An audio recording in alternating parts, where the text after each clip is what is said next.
You know that honey lasts forever. It doesn't go off. It's not affected by viruses, bacteria, pathogens. It's one of those miraculous things. Apparently, the reason that honey does that is because of the frequencies of the bees' wings when they're building their honeycombs and when they're creating and bringing in the honey. So it's a frequency of the bee's wings that creates the hexagonal structure of honeycombs.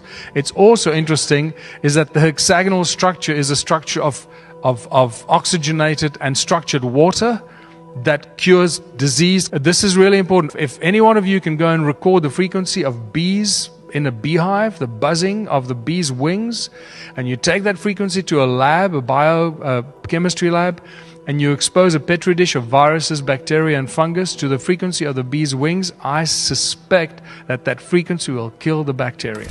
George Lakhovsky's multiple wave oscillator is a spectacular device with which he cured his father. Listen carefully.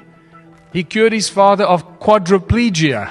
You don't cure people of quadriplegia, right? His father was admitted with quadriplegia into the hospital in the USA. 6 weeks later, he walked out on crutches. The way he treated him is every day he walked in there with a little small handheld portable multiple wave oscillator from George Lakhovsky and treated him for about 45 minutes up and down his spine, after which he exposed him to color light therapy for another hour. He did this for 4 weeks, 6 weeks. His father walked out on crutches. I saw the hospital report. It says, Mr. So-and-so exhibited a remarkable recovery. It's spectacular. They just won't go there.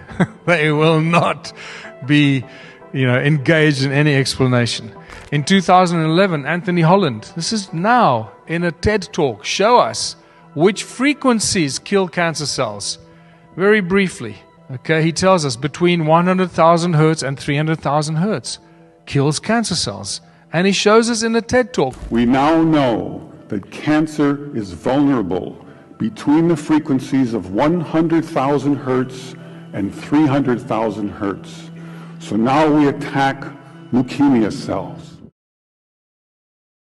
The fact that we could put out fire with sound, and yet this has not been employed or used anyway. Why? Because it's not good for business.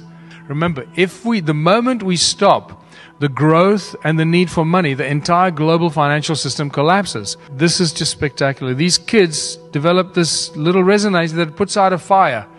5 seconds. Count it from the moment they put it down to the frying pan to when the fire is out. 5 seconds. Imagine the fire trucks arriving at a burning building. The ladders go up. And instead of fire hoses, a bunch of speakers get switched on and put out this frequency. That fire in the building will be out in literally few seconds or a minute. The entire fire, everywhere, because it'll resonate right through the building. But that's not going to happen, because that's going to save a lot of money.